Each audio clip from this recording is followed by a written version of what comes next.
তোমাকে যে যৌবন কালটা আমি দিয়েছিলাম, তোমার জীবনের হাত সম্পর্কে প্রশ্ন উত্তর দাও। এরপরে বলবেন, ও বান্দা, তোমাকে আমি যে যৌবন কালটা তোমাকে দিয়েছিলাম, এই যৌবন কালে তোমার যা ইচ্ছা তুমি তাই করতে পারতে। এমন সময় তোমার যৌবন কালটা তোমাকে দিয়েছি 15 বছর থেকে 40 বছর পর্যন্ত।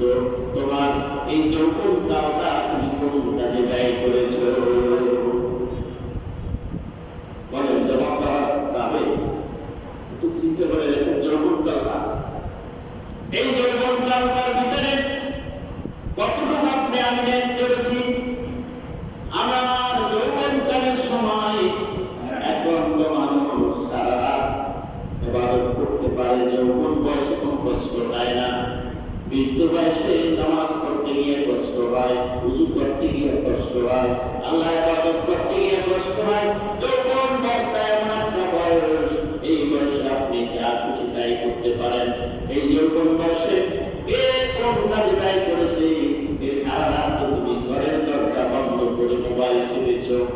ও বান্দা, তুমি ইচ্ছা করলে এই রাত্রে মোবাইলটা না টিপে তুমি সারা নাস্তা করে ঘুমিয়ে যেতে। গভীর রাত্রে উঠে তুমি আমার কুদরতি পায়ে সেজদা দিয়ে যদি চোখের পানি ফেলে দিতে।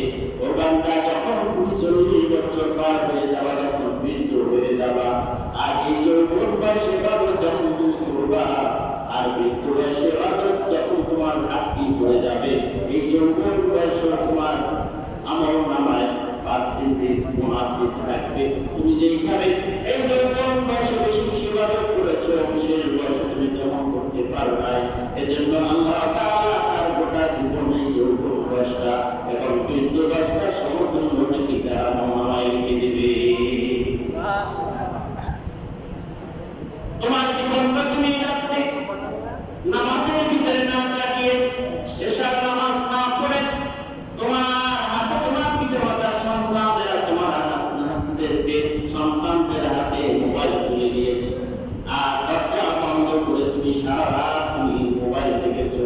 ফজরের নামাজ নাই, এশার নামাজ নাই, ফজরের নামাজ নাই, আটটার সময় উঠে এরপরে তুমি আমার সব কিছু ভক্ষণ করেছ, আমার সব কিছু তুমি খেয়েছ, আমার অক্সিজেন গ্রহণ করেছ, আমার পানি পান করেছ, আমার নিয়ামত তুমি ভক্ষণ করেছ। বান্দা, আজকে এই কিয়ামতের ময়দানে তোমাকে তোমার যৌবন কালের হিসাবটা দিয়ে এরপরে তুমি জান্নাতে যাও, জাহান্নামে যেতে পারো। যাও, যাবে ইনশাআল্লাহ। ও যুবক ভাইরা, একটু চিন্তা করে দেখো, এই যৌবন কালটা তুমি হারায় হারায় কাটিয়ে দাও, আর এই হারায় হারায় কাটিয়ে দেওয়ার কারণে কিয়ামতের ময়দানে দাঁড়াতে হবে। তখন কোনো উপায় থাকবে না, কেউ সাহায্য থাকবে না। আজকে পিতা মাতা আদর করে সন্তানের হাতে মোবাইল তুলে দিচ্ছি, কিন্তু চিন্তা করতে হবে এই সন্তান